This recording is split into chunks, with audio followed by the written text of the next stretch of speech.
بەڕێزان و خۆشەویستان دیارە ئەوەی کە گوێبیستی بوون یاخود ئەوەی کە لە شاشەی پێیان بینیتان ئەو کۆمنت و سەرنجی ئەو خەڵکە لەسەر ئەو باسە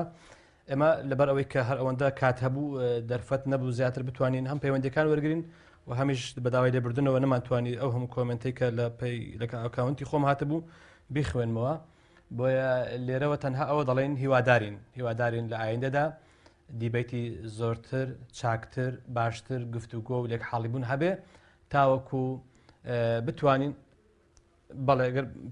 دوو پەیوەندی هەیە پێشەوە بەڵێ کاک پێشەوە فەرموو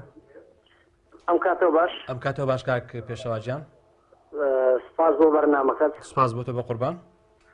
سپاس بۆ خۆی گەورە کە ئەو دیبەیتەی گوێنێ بەڕێوە چوو ڕووی ڕاستەقینەی ئەلمانیەت و ئیسلامی بەڕووی هاوڵاتیاندا ناسرا بەڕاستی هەر ناکرێ ئەمە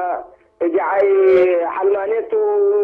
ئیسلام بکەین بەبێ ڕەنگ و ڕەواژە بەبێ ئەوەی تەمسیلی بکەین بەڕاستی ئێستا خۆم وەکو ئەندامێکی کۆمەڵی ئیسلامی لە قەڵازەیە پێم خۆشە هەتا شارەکەم جوولەکە نشینی لێ نییە یا مەسیحی نشینی لێ نییە پێم خۆشە جیرانەکەم یا جوولەکە بێ یا مەسیحیەکەم موسڵمانێکی ڕاستەقینە بم هاوکاری ئەوان بم دەستباری ئەوان بم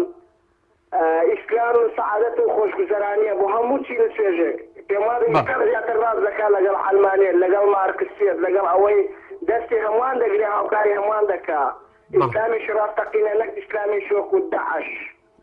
دەستەکان بەڕاستی دەستخۆشنەوە مەساعدا پێشەکەم بۆ وەڵام و پرسیارەکانی کە وەڵامیدا و پرسیارش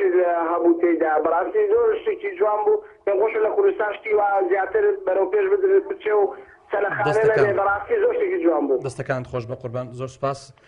دوا پەیوەندی ئەگەر بابێ کاک هۆگرجیان فەرم بە قوربان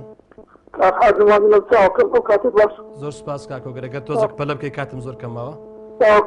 ئەگەر دەرێت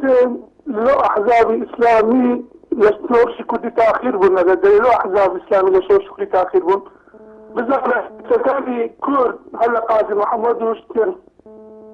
محمود نەمر ئەوانە هەموو ئالی مزگەب بوون هەموو یعنی کە دەست بە دەستنێژ و دیندار بوون ئەوانە بوون بە ئیساتی کە شۆرشی کورداتیان دەکرد کاتێک ئەوانە نەمار وەختێکە ئەلمانی دەستی گرت بە شۆرشی کورداتی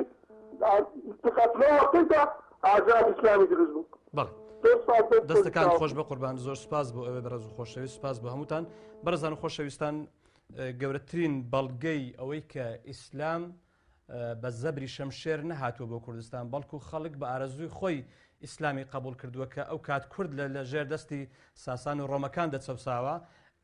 ئەگەر کورد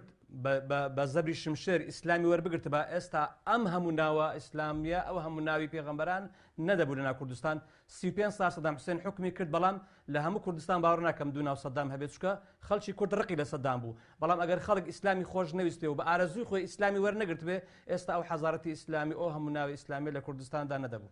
خواتان لەگەڵ